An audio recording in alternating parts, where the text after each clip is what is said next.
Hello everybody, Assalamualaikum warahmatullahi wabarakatuh.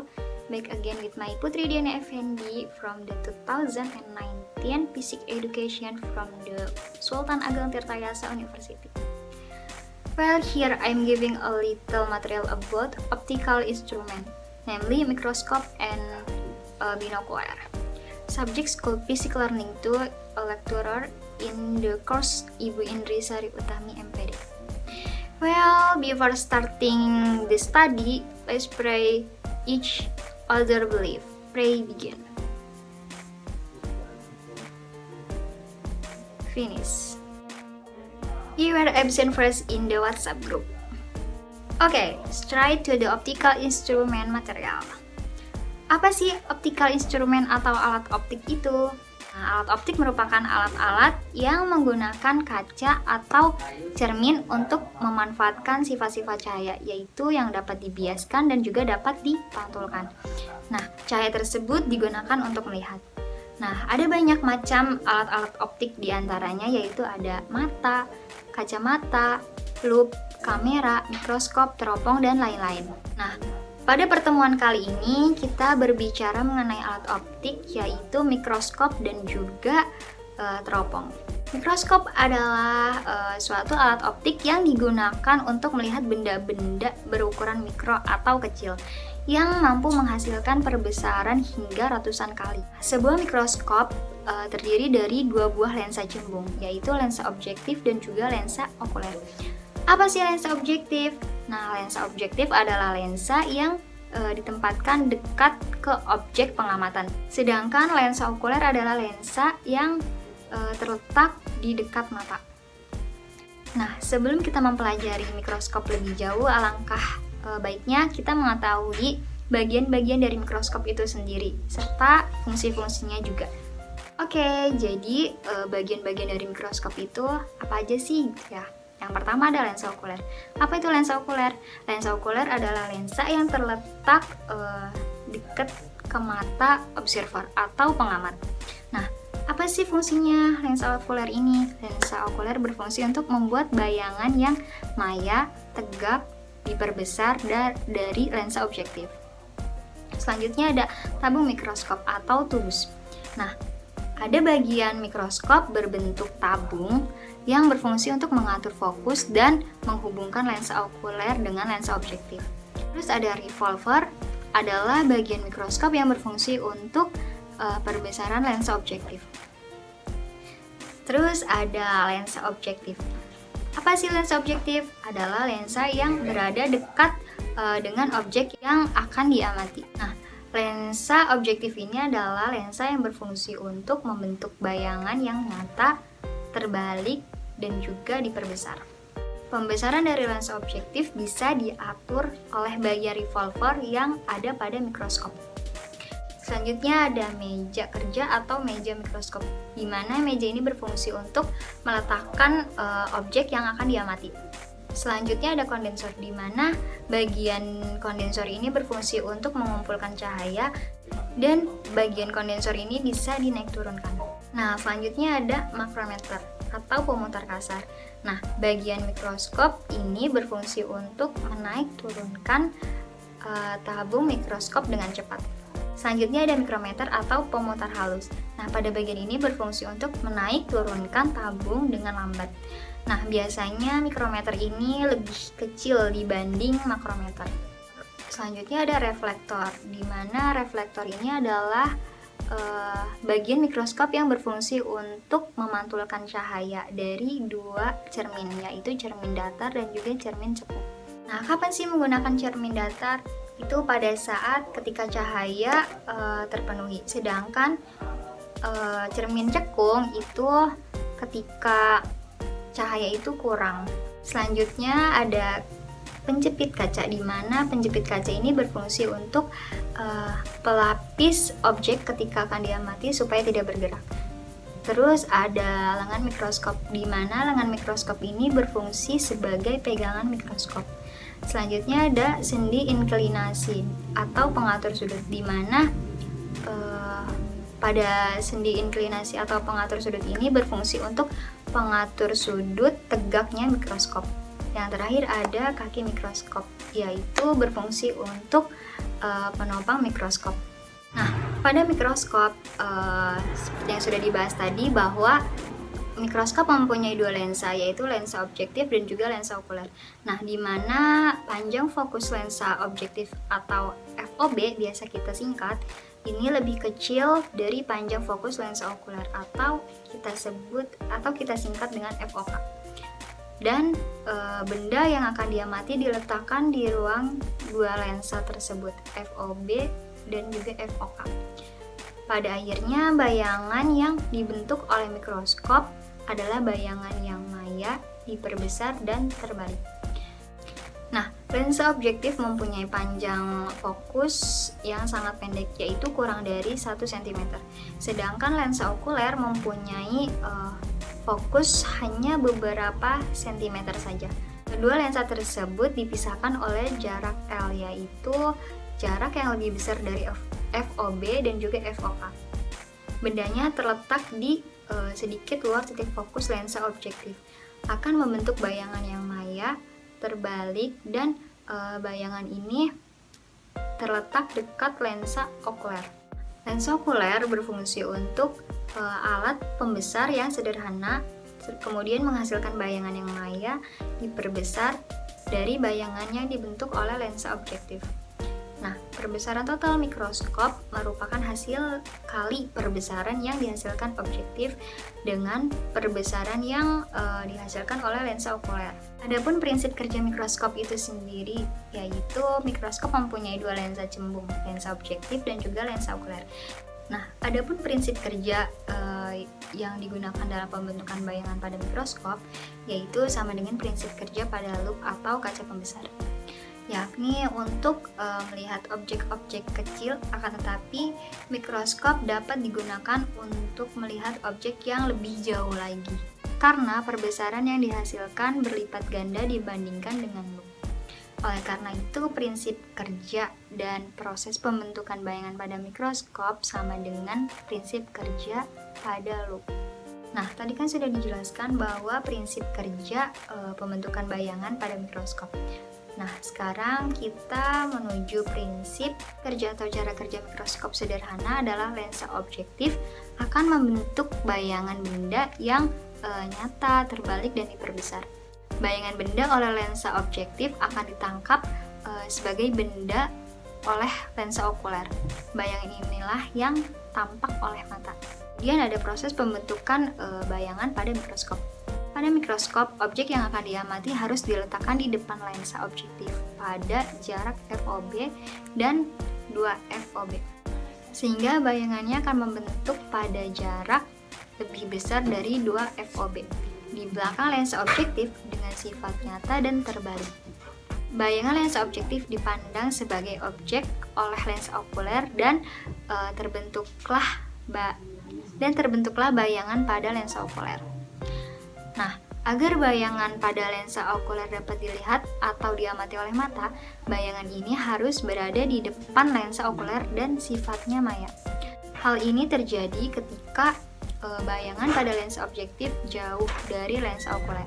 Proses terbentuknya bayangan pada mikroskop, seperti yang diperlihatkan pada gambar di samping ini, terlihat bahwa bayangan akhir yang dibentuk oleh mikroskop bersifat maya, terbalik, dan diperbesar. Untuk penerapannya sendiri, mikroskop digunakan dalam kehidupan sehari-hari biasanya untuk kegiatan penelitian. Misalnya kita ingin meneliti apa aja sih bagian-bagian daun, apa aja sih bagian-bagian semut, apa aja sih bagian-bagian lalat, seperti itu.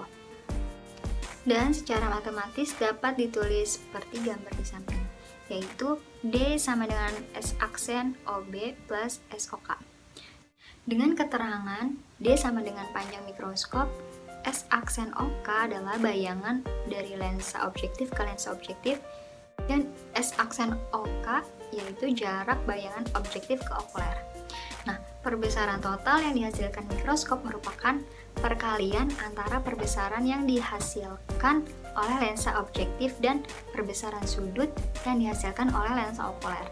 Secara matematis, perbesaran total yang dihasilkan mikroskop ditulis sebagai berikut.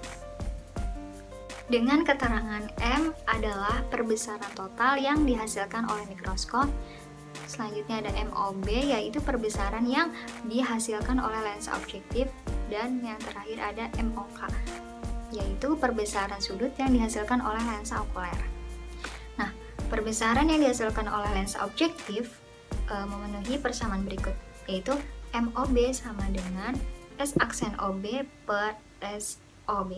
Sedangkan perbesaran sudut yang dihasilkan oleh lensa okuler mirip dengan persamaan sudut loop, yakni untuk pengamatan tanpa akomodasi, yaitu MOK SN per FOK.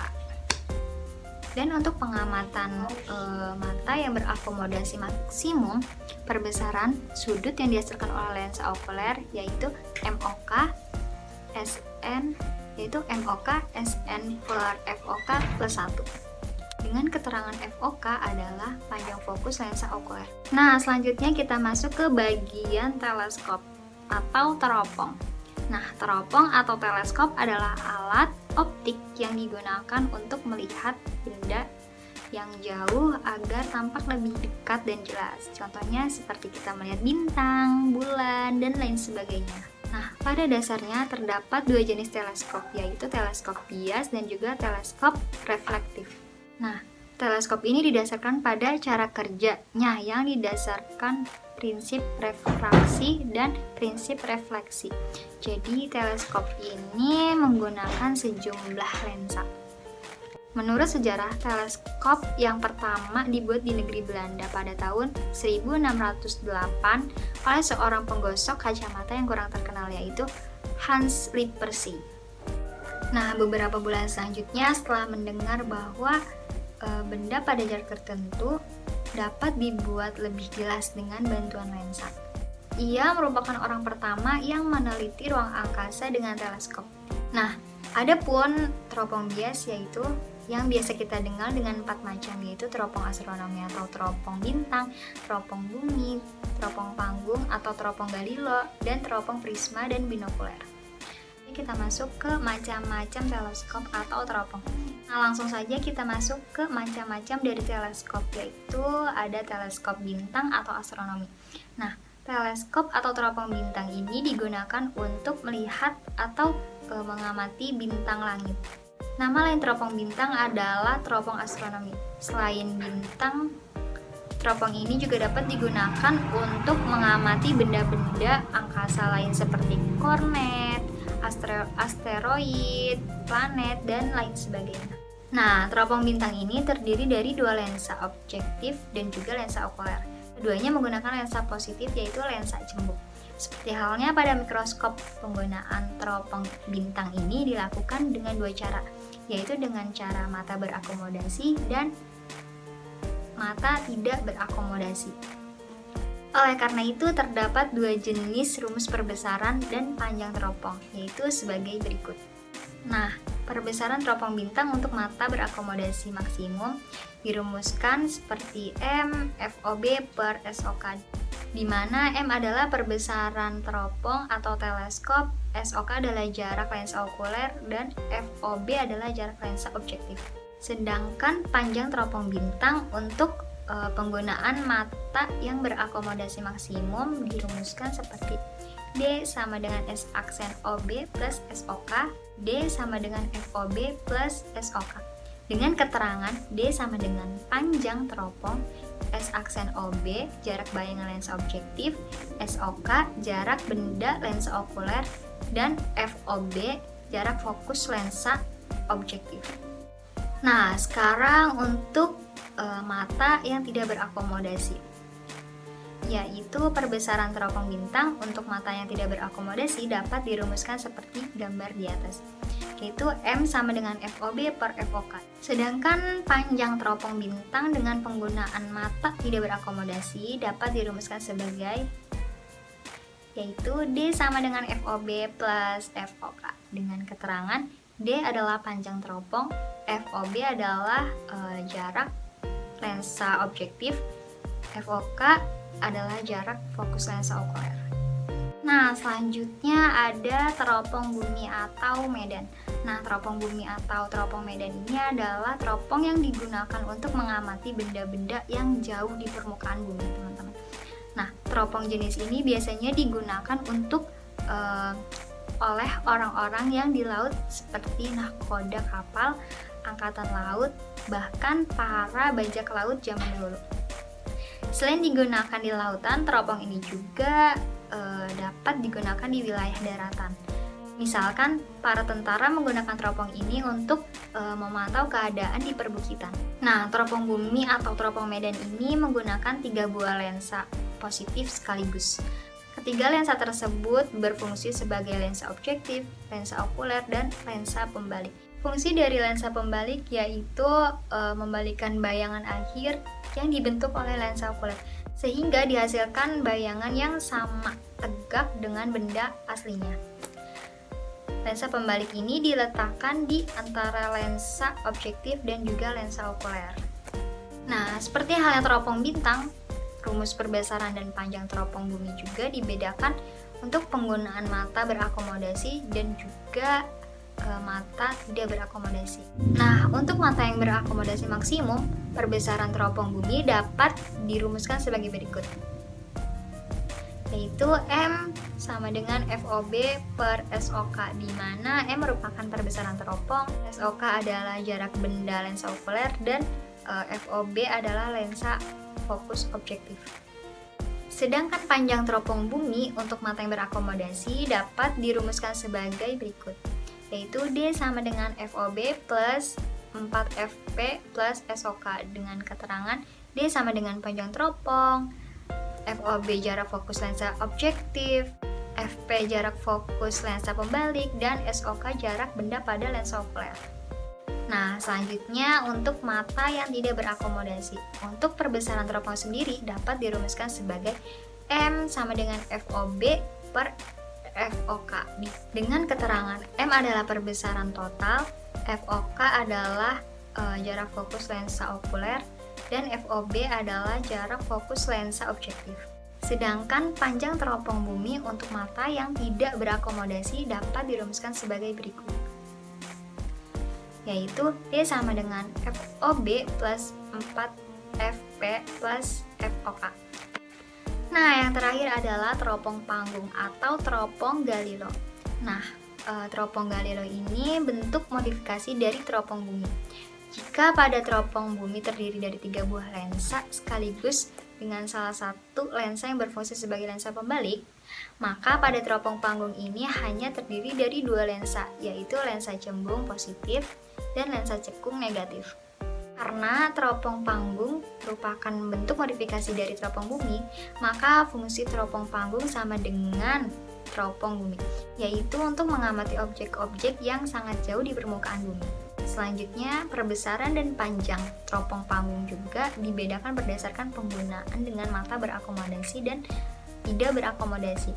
Nah, rumus perbesaran dari mata yang berakomodasi maksimum yaitu M sama dengan FOB dan SOK, sama seperti teropong bumi, karena sudah dijelaskan tadi bahwa teropong Galileo atau teropong panggung ini merupakan bentuk modifikasi dari teropong bumi. Untuk panjang teropong panggung sendiri untuk mata yang berakomodasi maksimum yaitu D sama dengan FOB plus SOK. Dan yang selanjutnya yaitu untuk mata yang tidak berakomodasi. Perbesaran teropong untuk mata yang tidak berakomodasi yaitu bisa dirumuskan sebagai berikut, di mana M sama dengan perbesaran angular teropong, FOB adalah fokus lensa fokus objektif, dan FOK adalah jarak fokus lensa okuler. Sedangkan untuk panjang dari teropong panggung tersebut untuk mata yang tidak berakomodasi dapat dirumuskan sebagai D sama dengan FOB dan FOK, dengan keterangan D sebagai panjang teropong, FOB sebagai jarak fokus objektif, dan FOK jarak fokus lensa okuler. Okay, maybe from me that's enough. The more I'm sorry, and see you in the next video. Assalamualaikum warahmatullahi wabarakatuh.